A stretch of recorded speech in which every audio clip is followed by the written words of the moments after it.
अस्सलाम वालेकुम। बस पर्दा हक़ाइक़ सनसनीखेज़ इंकशाफ़ात प्रोग्राम बेनकाब में हूँ आपके साथ सफ़ान खान। आज honourable Supreme court of Pakistan का फ़ैसला आया। इस फैसले को लेकर वफाकी हुकूमत क्या स्ट्रैटेजी इख्तियार करेगी, सियासी हिकमत अमली क्या होगी, कानूनी रास्ता क्या होगा, इस पर हम गुफ्तगू करेंगे। लेकिन आपके सामने पहले ये ऑर्डर रखते हैं।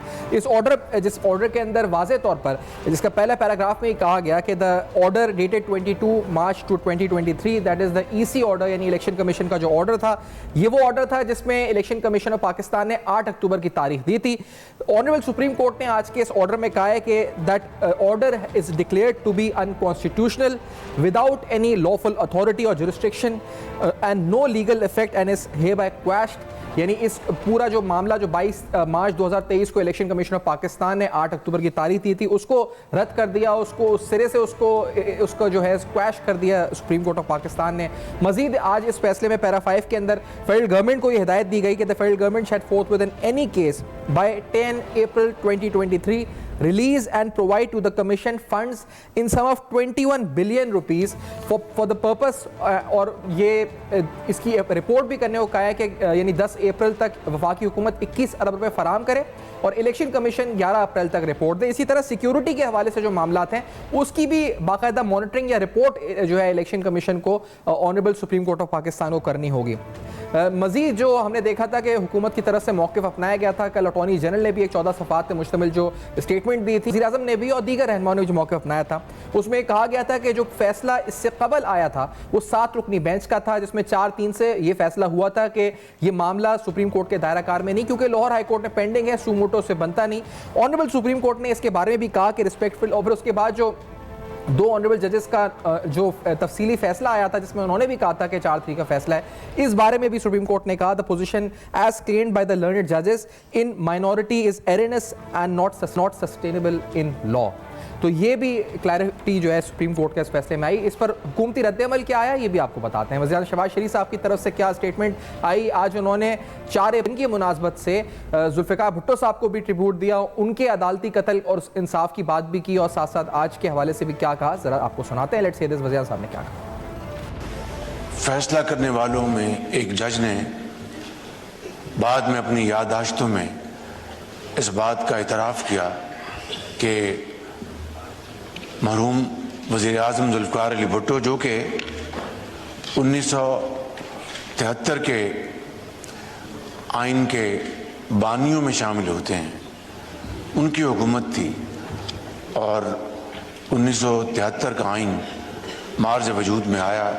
ये बज़ाते ख़ुद एक बहुत बड़ी पाकिस्तान की एक तारीख़ी खिदमत थी, जो कि हमेशा उसको याद रखा जाएगा। तो मैं समझता हूँ कि, और देखिए ये जनाब स्पीकर, ये कैसा तारीख़ का जबर है कि आज 4 अप्रैल है और फॉर्मर प्राइम मिनिस्टर शहीद ज़ुल्फ़िकार अली भुट्टो का जुडिशल मर्डर आज ही की तारीख को हुआ और आज 4 अप्रैल को इलेक्शन के हवाले से जो पिछले 72 घंटे में जो कार्रवाइयाँ हुई, आज फिर एक मरतबा 4 तारीख को जनाब स्पीकर अदल और इंसाफ का कत्ल हुआ। फैसला करने वाले ये वाज़े तौर पे मौक़िफ़ वज़ीर साहब का भी आया, वज़ीर कानून का मौक़िफ़ भी आया है, लेकिन इस पूरी सूरत हाल पर गुफ्तगू करते हैं। जनाब जहांगीर जदून साहब एडवोकेट जनरल इस्लामाबाद साथ प्रोग्राम में मौजूद हैं। हमारे साथ बिलाल कानी साहब नून लीग के सीनियर रहनुमा हैं, आप कोऑर्डिनेटर भी हैं प्राइम मिनिस्टर के ऑन इकोनॉमी एंड एनर्जी, हमें ज्वाइन करें इस्लामाबाद स्टूडियोज़ में। और यासीन आज़ाद साहब सुप्रीम कोर्ट बार के साबिक सदर, माहिर कानून मुमताज़ प्रोग्राम में साथ मौजूद हैं। तीनों शख्सियात का बहुत शुक्रिया। यासीन आज़ाद साहब, पहले आपसे शुरुआत करते हुए आप आज के फैसले को कैसे देखते हैं? वज़ीर आज़म ने इसको तशबीह या ममासलत की है अदालती कत्ल जो भुट्टो साहब का हुआ, इंसाफ का कत्ल हुआ था, क्या आप भी आज के दिन और 4 अप्रैल भुट्टो साहब के हवाले से अदालती कत्ल या अदालती इंसाफ की तारीख में आप समझते हैं कि एक बदनुमा दाग होगा आज का दिन भी? यासीन आज़ाद साहब, देखिए, पहली बात यह है कि आज ये जो हमारी बेंच की 3 रुकनी जी, ये साफ जाहिर था कि क्या फैसला होना वाला, आदमी की जुबान पर था कि ये फैसला ना जो है ना गवर्नमेंट के खिलाफ जाएगा। सवाल ये पैदा होता है कि ऑनरेबल हाई कोर्ट के चीफ जस्टिस साहब का ये जिम्मेदारी बनती है कि वो अपनी टीम को एक साथ लेकिन मेरे 45 साल प्रोफेशन में पहली दफा मैंने देखा है कि सुप्रीम कोर्ट की ये जो तकसीम है जी, इस तकसीम का अल्टीमेट रिजल्ट ये निकलता है कि जो हमारा अदारा है सुप्रीम कोर्ट का, उसकी साख को बुरी तरह से नुकसान पहुंचता है। इससे पहले भी मैंने ये बात कही थी और आज आपके प्रोग्राम के हवाले से फिर कहता हूँ, मैंने ये कहा था कि सुप्रीम कोर्ट को जो एक इस वक्त मेन डिस्प्यूट सामने आया है कि 4 और 3 और 3 और 2 का, क्योंकि ये वकला बरादरी का नहीं था, उनका पॉइंट ऑफ व्यू अपनी जगह, लेकिन ये ऑनरेबल सुप्रीम कोर्ट के जज साहिबान का पॉइंट ऑफ व्यू यह था कि 4 और 3 का फैसला काबिल कबूल है, 3 और 2 का नहीं है। और आज जिस तरह फिर 2 बजे एक बेंच बैठी, 6 रुकनी बेंच जी, और उसने जो कुछ किया उससे आप ये मुझे बताएं कि क्या हमारे इदारे का जो वकार बढ़ता है ये कम होता है, नंबर 1। नंबर 2, क्या ऑनरेबल सुप्रीम कोर्ट का ये फर्ज नहीं बनता कि कोई भी फैसला करने से पहले ये देखें कि जो इस वक्त हमारे मुल्क के हालात हैं, माशी तौर पर, सियासी तौर पर हम तबाही बर्बादी के दाने पे खड़े थे, कि आज आपने एक नया आईनी बहरान खड़ा कर दिया।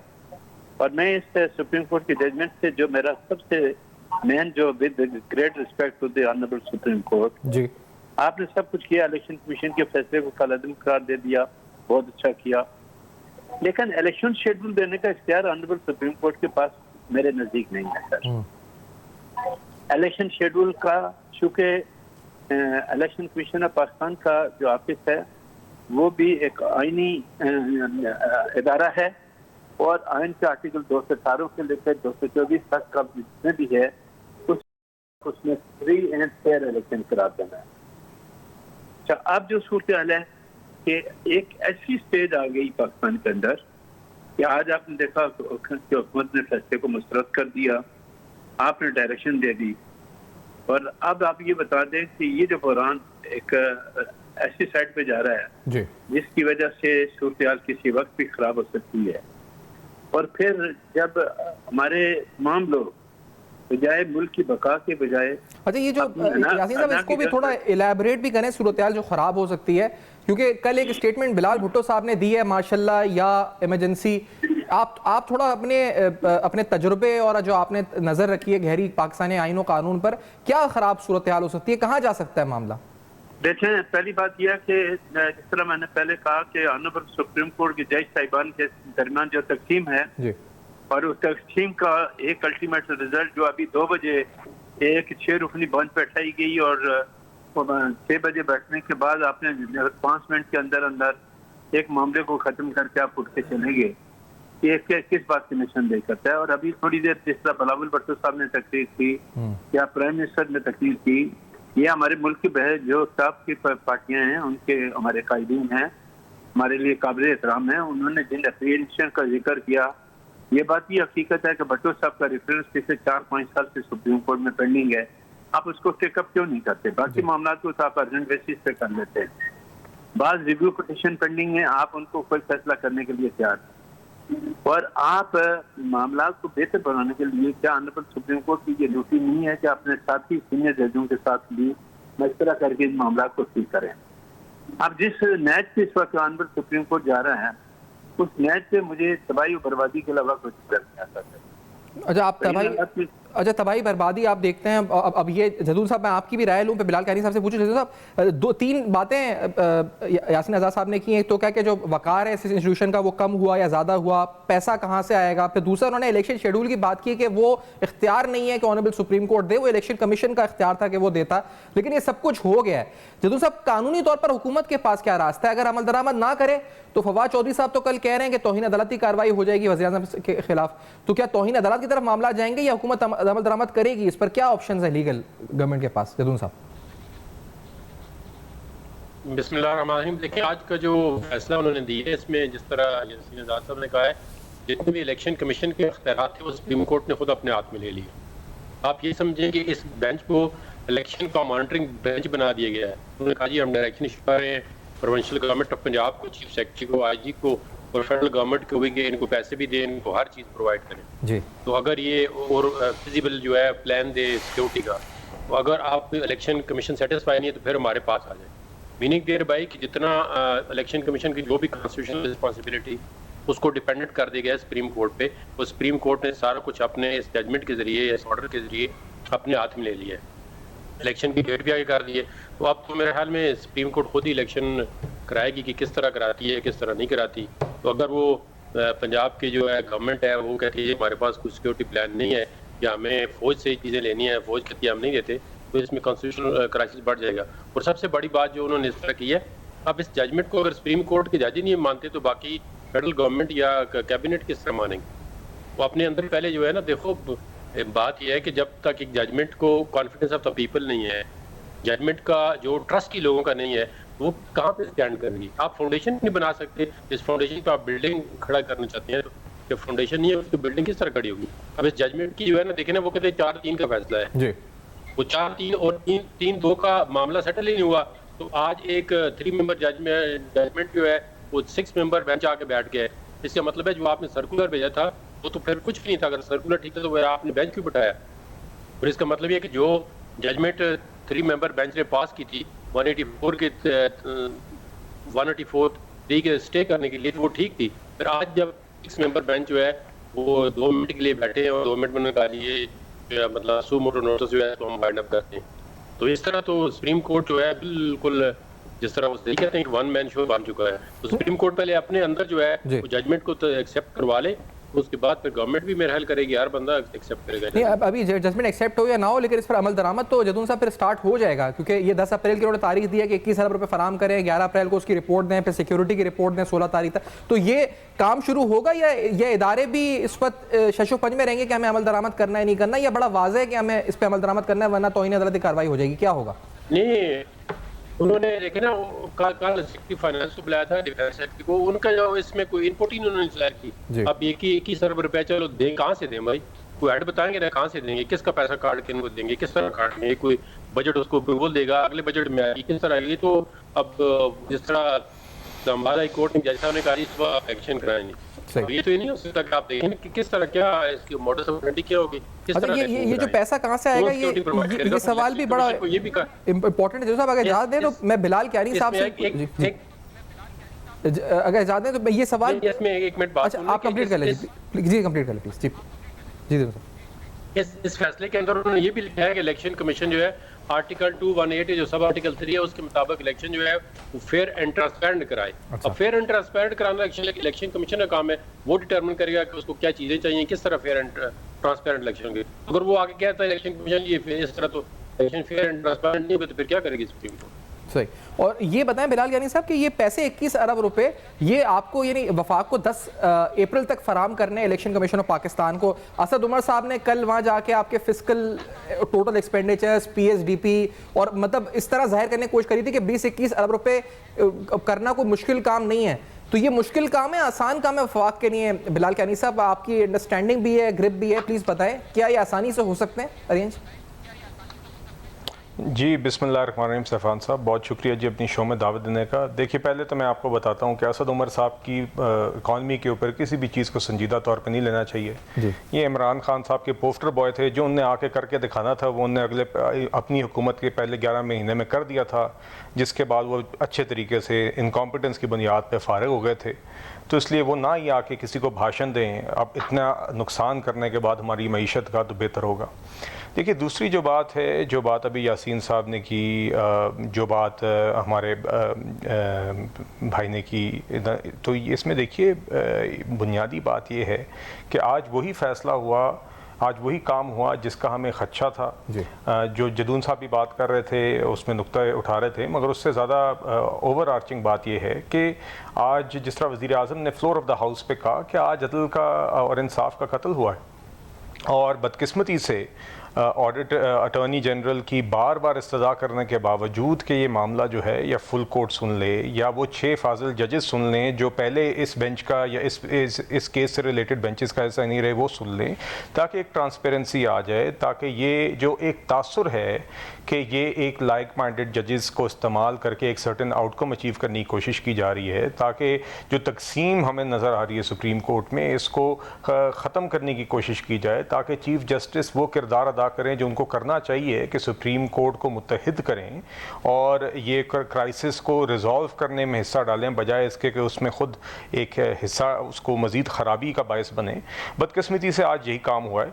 और देखिए, अभी तो जैसे कि जदून साहब भी कह रहे थे, अभी तो इस बात पे इत्तफाक कोर्ट के अंदर नहीं है, हमें तो छोड़ें, कोर्ट के अंदर ये अभी इत्तफाक नहीं है कि जो पहला केस था जिसके नतीजे में ये डेट 30 अप्रैल की सुप्रीम कोर्ट ने अनाउंस की थी, कि वो फैसला भी क्या 3-2 का था या 4-3 का था। और आपको याद है हमारा मौक़िफ़ भी यही है, दीगर सुप्रीम कोर्ट के जजेस का भी यही मौक़िफ़ है कि वो फैसला उस टाइम पे 4-3 का था, पिटीशन डिसमिस करते। एक सवाल ये यहाँ पर ये है कि वो फैसला 4-3 का था या 3-2 का था, लेकिन उस पर अमल दरामद तो हुआ। उसी फैसले की बुनियाद पर इलेक्शन कमीशन ने सदर पाकिस्तान से मुशावरत करी, उसी बुनियाद पर 30 अप्रैल की तारीख आई, फिर उसी बुनियाद पर गवर्नर केपी से मुशावरत हुई और उधर से भी हमने देखा कि मामला आगे बढ़े। तो बाद में फिर आया कि ऑर्डर ऑफ द कोर्ट नहीं है और बाद में ये सब बातें हुई, लेकिन फैसले पे तो अमल दरामद नहीं, देखिए नहीं, आपको याद होगा, मैं हुकूमत की बात करूंगा क्योंकि आपने मुझे और अपनी जमात की नुमाइंदगी करूंगा, तो आपको याद होगा कि जिस दिन ये फैसला आया था उस दिन लॉ मिनिस्टर ने बाहर आके और हमारी जमात का भी और हुकूमत का भी ये वाज़े मौक़िफ़ था कि ये 4-3 का फैसला है, और इसी वजह से उस टाइम पे रिव्यू पिटिशन नहीं फाइल की गई थी, क्योंकि हमारे नज़दीक रिव्यू पिटिशन की ज़रूरत ही नहीं थी, क्योंकि हमारा वाज़े मौक़िफ़ था कि ये केस जो है 4-3 के फैसले से डिसमिस हो गया। देखिए, उस टाइम पर भी यही सवाल उठा था कि आप एक लार्जर बेंच उठाएँ, ट्रांसपेरेंसी की कोशिश करें, मगर हम देखते हैं कि बदकिस्मती से चीफ जस्टिस ये काम नहीं कर रहे। हमने देखा है कि वो अभी तक ही has refused to move on the matter of जो सुप्रीम जुडिशल काउंसिल में मामला आया है मज़ार नकवी साहब का। वो मज़ार नकवी साहब के मामले पे प्रोसीड बजाय इसके कि वो कोशिश करते कि जो इतने संगीन इल्ज़ामात हैं, जिसके अंदर PTI के लोगों की, फवाद चौधरी की और दीगर लोगों की बेंच फिक्सेशन के मुतल्लिक ऑडियो लीक्स भी हैं, इस तरह की चीज़ों को हमसे बढ़ के चीफ जस्टिस को चाहिए कि वो इस चीज़ को क्लियर करें। अगर वो जज मिसाल के तौर पे किसी वजह से वो समझते हैं कि वो जज इनोसेंट है, तो उस जज को भी, मज़ार साहब को भी चाहिए कि वो चाहें कि अपना नाम क्लियर करें, मगर हमने देखा है कि इस मामले पे बिल्कुल उन्होंने अपने फीट जो है वो ड्रैग किए। अच्छा बिलाल साहब, सुप्रीम जुडिशल काउंसिल की मीटिंग नहीं बुलाई। ये बताइए, फायज़ ईसा साहब और तारिक मसूद साहब ने भी कल एक जॉइंट लेटर लिखा है सुप्रीम जुडिशल काउंसिल के मेंबरान को कि इस मामले को आगे चलाएं, मगर वो करने के बजाय हमने देखा कि आज एक और बेंच बनाया गया 6 मेंबर का, फायज़ ईसा साहब और जस्टिस अमीनुद्दीन के फैसले के बरक्स उन्हीं के केस के अंदर उनको एक्सक्लूड करके एक बेंच बनाया गया और उसमें फिर से मज़ार नकवी साहब को शामिल किया गया। ये बताएं कि आपके तमाम एतराज़ात, आपके तमाम तहफ़्फ़ुज़ात, खदशात वो दुरुस्त हैं और मैं भी एग्री कर रहा हूँ तमाम बातों से, लेकिन ये बताएं कि क्या अब आप 10 अप्रैल को 21 तरफ फराम करेंगे, आपकी मुशावरत क़यादत ने की है, या नहीं करेंगे? यानी आप इस पर अमल दरामद करेंगे, मिनिस्ट्री ऑफ फाइनेंस पैसे देगी या नहीं देगी? As simple as that. आपको क्या लगता है? देखिए, आपने आज देखा कि सुप्रीम कोर्ट के इस फैसले के बाद आज कैबिनेट की भी एक मीटिंग हुई है,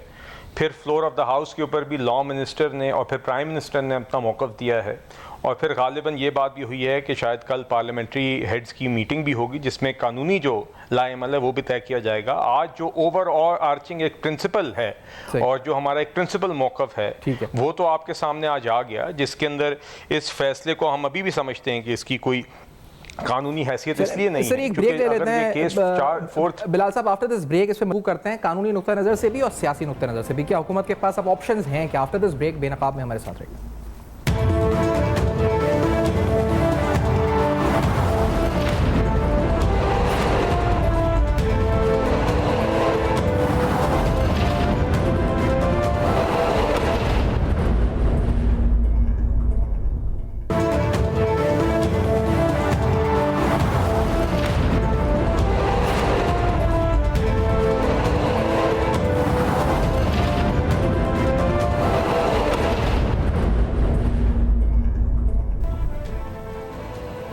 वेलकम बैक। आप देख रहे हैं बेनकाब में तफसीलात के फैसले और उसकी इंप्लीकेशंस भी है। जहांगीर साहब, आप क्या मशवरा देंगे? गवर्नमेंट को इस फैसले पर अमल करना चाहिए या कोई और कानूनी रास्ता इख्तियार करना चाहिए, और है क्या रास्ता गवर्नमेंट के पास? नहीं, अभी गवर्नमेंट के पास मुख्तलिफ ऑप्शन है, वो एक्सरसाइज करेंगे इंशाल्लाह। गवर्नमेंट के देखें अमल तो इस पे किस तरह करेंगे अमल? अगर पॉसिबल होता तो वो तो इलेक्शन कमीशन ने अमल करना है, गवर्नमेंट ने तो नहीं अमल नहीं करना, इलेक्शन कमीशन ने इलेक्शन कराने हैं। गवर्नमेंट ने जो चीज़ें वो मांग रहे हैं वो कह रहे हैं जी अभी आप पैसे दें, फिर आप 4 महीने के बाद दोबारा पैसे दें, या जो गवर्नमेंट का, तो गवर्नमेंट मीन्स एजेंसीज, तो वो अगर एजेंसी गवर्नमेंट की अनबिलिटी या इनबिलिटी शो कर रही हैं तो वो किस तरह इलेक्शन होगा?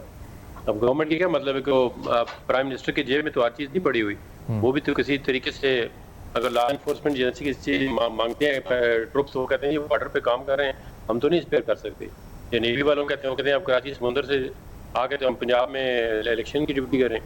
तो ये जो पॉसिबिलिटी है ना, ये नज़र नहीं आ रही कि इस तरह का ये इलेक्शन हो जाएगा इस तरीके।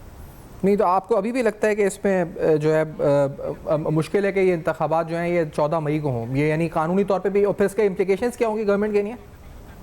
नहीं, मुश्किल ही लग रहा है। वजह ये है ना, देखें ना, नंबर 1 इस पे डिस्प्यूट है सुप्रीम कोर्ट के अंदर ही कि ये पिटीशन मेंटेनेबल नहीं थी।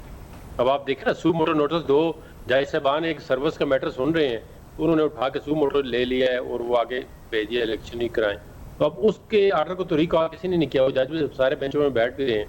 और ये एक आर्डर जो है काजी फैसल साहब का 3 मेंबर बेंच का था, चलें एक डिसेंटिंग नोट था, उसको आज 6 मेंबर जो है बेंच बना के, तो यही हुआ। फिर आप मोनोपोली, आप अगर one man show supreme court के अंदर करना है, जिस तरह आपकी मर्जी आप करें, जिस आर्डर को मर्जी रिकॉल कर लें 5 जज उठा के, यहाँ पे कोई मेरिट, कोई कॉन्स्टिट्यूशन की तो बात ही नहीं है। कहाँ पे आइन की बात? आइन के किस तरह लागू कर देंगे? सुप्रीम कोर्ट की जजमेंट क्या है? एपलेट बेंच था या कोई जज मौजूद थे, उनको बेंच में क्यों नहीं डाला गया? क्यों 6 मेंबर नया बेंच बनाया गया? वो जज क्या कराची में थे आज, या उन्होंने अपनी इनएबिलिटी शो की है, या का केस जो है वो दोबारा किस तरह इमीडिएटली फिक्स किया है?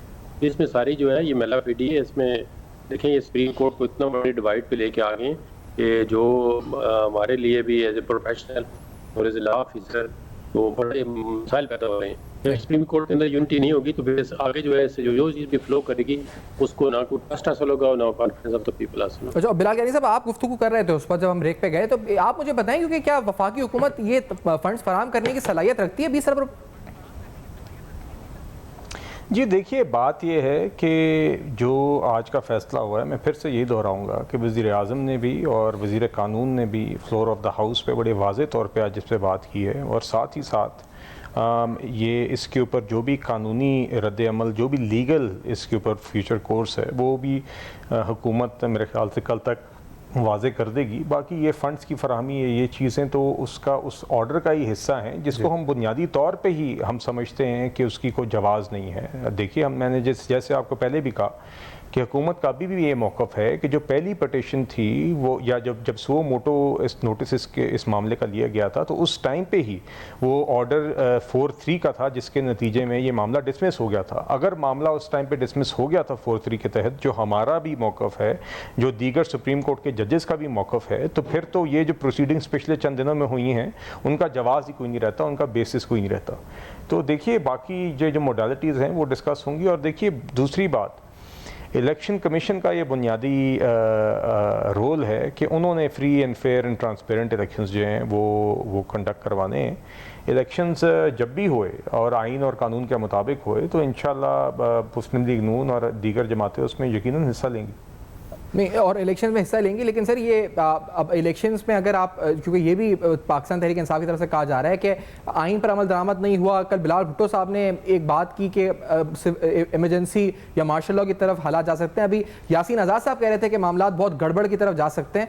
तो क्या कोई हुकूमत इमरजेंसी या इस तरह के मामला भी सोच रही है कि मामला हाथ से निकल जाए? बिलाल भुट्टो साहब जो बात कर रहे हैं, क्या इशारे हैं, क्या बात हो रही है? ये देखिए ये जब भी जिक्र आता है, मेरा नहीं ख्याल कोई भी चाहता है कि ऐसी सूरत हाल पैदा हो कि ऐसी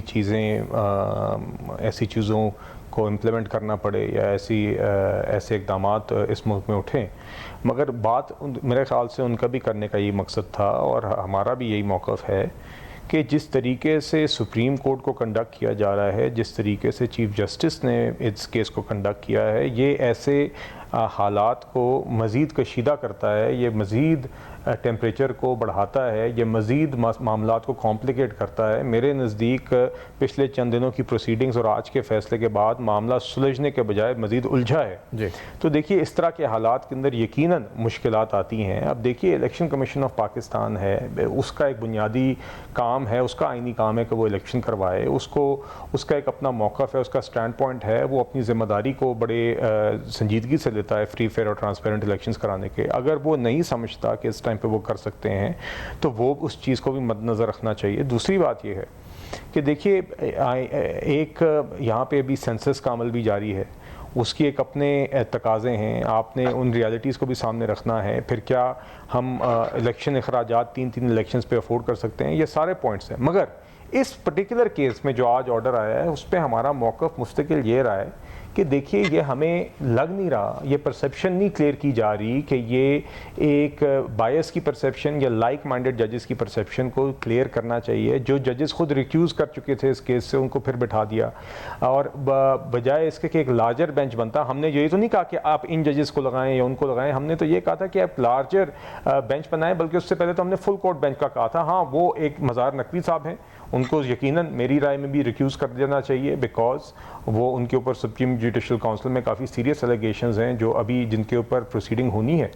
इसी तरह दूसरा अल्टरनेटिव भी अटॉर्नी जनरल ने दिया था कि देखिए अगर आप समझते हैं कि नहीं फुल कोर्ट हो सकता तो जो 9 जजेस इस केस के साथ एसोसिएटेड रहे हैं इस हेयरिंग में या इससे पहले, उनको आप अलहदा करके बाकी 6 जजेस का बेंच बना लें। उसका मकसद ये नहीं था कि कोई सर्टेन आउटकम या फैसला होगा, मगर अगर इस तरीके से बेंचेस फॉर्म हो जाएं तो उसका जो भी फैसला होगा उसके ऊपर फिर उंगली उठाना किसी के लिए भी मुश्किल हो जाएगा। ये मामला सुप्रीम कोर्ट की इंटेग्रिटी और सुप्रीम कोर्ट की ट्रांसपेरेंसी का है और ये एक जो तासुर है जो बार बार एक ही किस्म के बेंच से अहम केसेस के फैसले होते रहे हैं और सीनियर जजेस को नज़रअंदाज किया गया है। मिसाल के तौर पर आपके सीनियर प्रीनी जज हैं जस्टिस काजी फायजीसा जो 2nd सीनियर मोस्ट जज हैं सुप्रीम कोर्ट के, और justice Tariq Masood 3rd senior most जजेस हैं। हमने देखा ये सिर्फ एक मिसाल है कि उनको बार बार अहम केसेस में नज़रअंदाज किया गया है, तो वो यकीनन एक डिवाइड और तकसीम का तासुर देता है सुप्रीम कोर्ट में, और ये तासुर देता है कि सर्टेन जजेस जिनके साथ इख्तिलाफ राय है उनको साइडलाइन किया जाता है। तो इससे यकीनन सुप्रीम कोर्ट के फैसलों की वैल्यू भी मुतासर होती है, सुप्रीम कोर्ट की इंटेग्रिटी भी मुतासर होती है, और ये हमारा बतौर रिप्रेजेंटेटिव जमात भी हमारा ये फ़र्ज़ है कि देखिए सुप्रीम कोर्ट एक पिलर, बहुत अहम पिलर है स्टेट का, कि अगर हमें नज़र आता है कि वो वीकन हो रहा है तो हम इस मामले पे ज़रूर आवाज़ उठाएंगे। ठीक है, बहुत बहुत शुक्रिया बिलाल कैनी साहब, आपने ज्वाइन किया। जहांगीर साहब आपका बहुत शुक्रिया, आपने प्रोग्राम में ज्वाइन किया और अपना मौक़िफ़ दिया इस हवाले से। आज का अहम तरीन फैसला हुकूमत की हिकमत अमली क्या होगी और इस फैसले की कानूनी इम्प्लीकेशंस क्या होंगी, इन पर आज तफसीलन गुफ्तगू हुई। अपना फीडबैक आप दे सकते हैं हमारे फेसबुक, ईमेल्स और ट्विटर पर जो आपके सामने फ्लैश कर रहा है। देखते तक अपना बहुत ख्याल रखिएगा।